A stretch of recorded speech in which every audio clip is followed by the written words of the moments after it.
Hello and welcome to the latest episode of Driving with Dan. This is episode 32 and today is the 10th of September, so been a while again, I'm sorry, but I can promise there'll be more content to come very soon. There should be more schedule and everything should be back and good.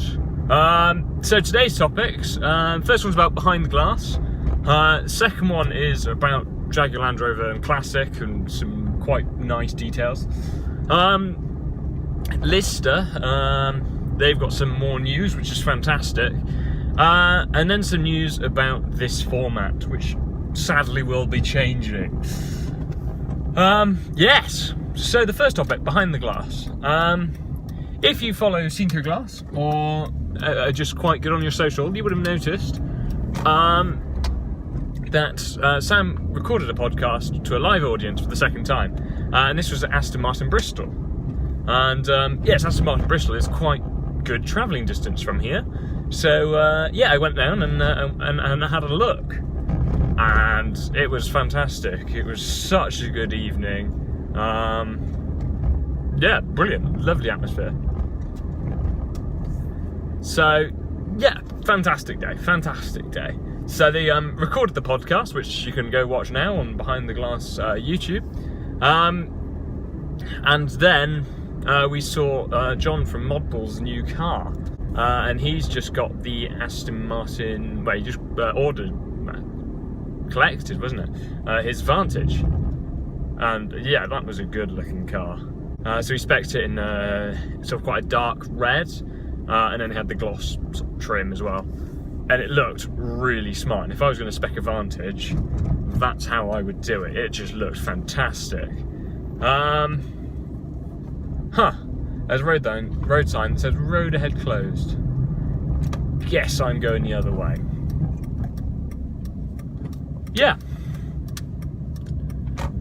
So that's that, and it was brilliant. And go watch the podcast. I asked a question as well. So I asked John what modifications would he make to his Vantage. So yeah, there we are. If you watch any of Sam's videos, because he did one about the revival, well, it's about a video about his Lexus. At the end of it, it's also featured his bit at Aston Martin Bristol as well. So I featured 2 videos on Seen Through Glass's channel, which is just fantastic fun. Yeah, no, it was hilarious, great atmosphere, and loved it. Had a great chat with Sam as well. So no, really, really good fun. And if you ever get an opportunity to go to another Behind the Glass podcast, do it. You're just going to have a fantastic evening, and it doesn't cost anything. Fantastic.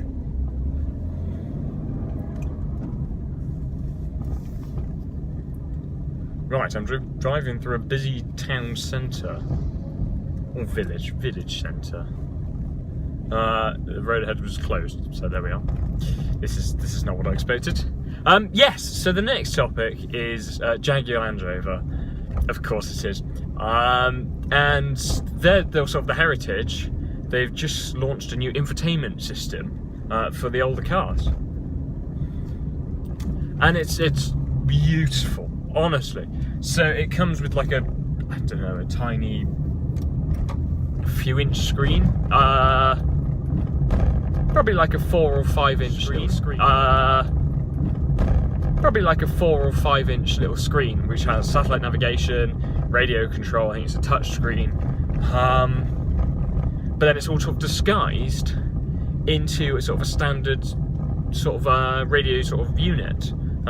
So you could put it in any of your classic Jaguar Land Rovers, and it would look the part.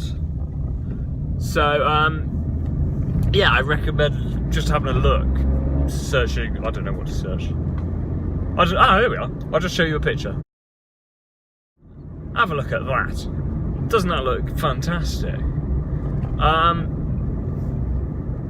Yeah, I want one. Oh, I should get one. I wonder if it'll fit in the C1. No, I'm not going to get one because they cost a lot. The price I think was about £1,200, which is expensive. Next topic. Sorry, I haven't done this for ages. It's weird.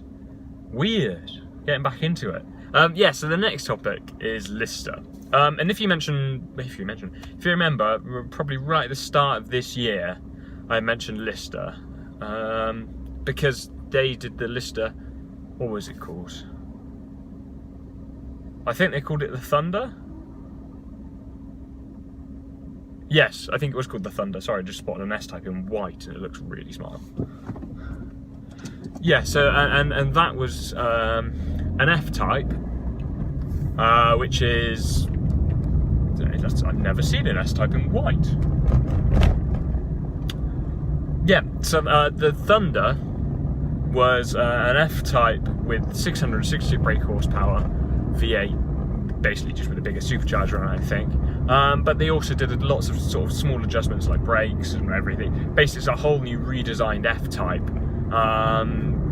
that goes 200 miles an hour.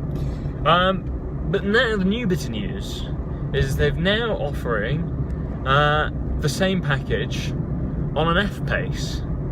That's right, so you can get, I think you have to start with an F-Pace, well, they'll start with an F-Pace SVR, so you'll know that's going to be 550 brake horsepower, but they're going to put another 110 brake horsepower on top of that, and probably, adjust the suspension, brakes, all of that, possibly lose some weight, and give it some nice parts, basically.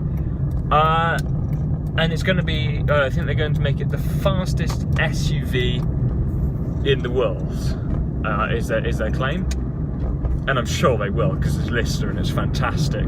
So here's a picture.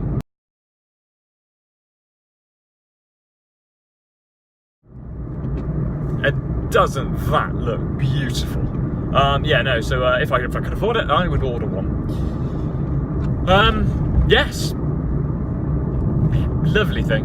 And now we're on to the last topic. And the last topic is about this format. So, I am off to university next week, and I'm not allowed to have my car for the first year because of accommodation and parking and all of that. So, that really will affect driving with Dan, really, won't it? So the solution will be I'm just going to film in my room like I have done before on this, where I've been in my room and filmed. It's going to be a bit like that, only for a year, and then second and third year, the car will be back. Maybe even a different car. Ooh, probably not, I can't afford it then, can I? Yes, so it'll be in my room. I might do some bits, because, I will be travelling. But yeah, on the most part, we'll be in my room and we'll no longer be driving with Dan. So I guess we could say it's the end of driving with Dan, which is a bit sad. What are we eating? And I've done it for probably 9 months, or if not more, 10 months of driving with Dan. But a change will be interesting because, let's be honest, I'll be less distracted by looking at S-Types. And we'll actually be able to focus on what I'm saying, have more content. It'll be really easy to do regular content. So yeah, it has got its benefits. Anyway, I've arrived at my destination on the right. Yeah, there we are. So, thank you so much for watching. I hope you have enjoyed all this driving with Dan stuff. And please follow for more, basically. There will be more content, just not in a car. That will also help the audio, because it is quite loud in a C1, not so much in sound insulation. But yes, thank you for watching. Please subscribe, watch out for more, and there'll be more regular content on the way with lots more stuff. Cheers!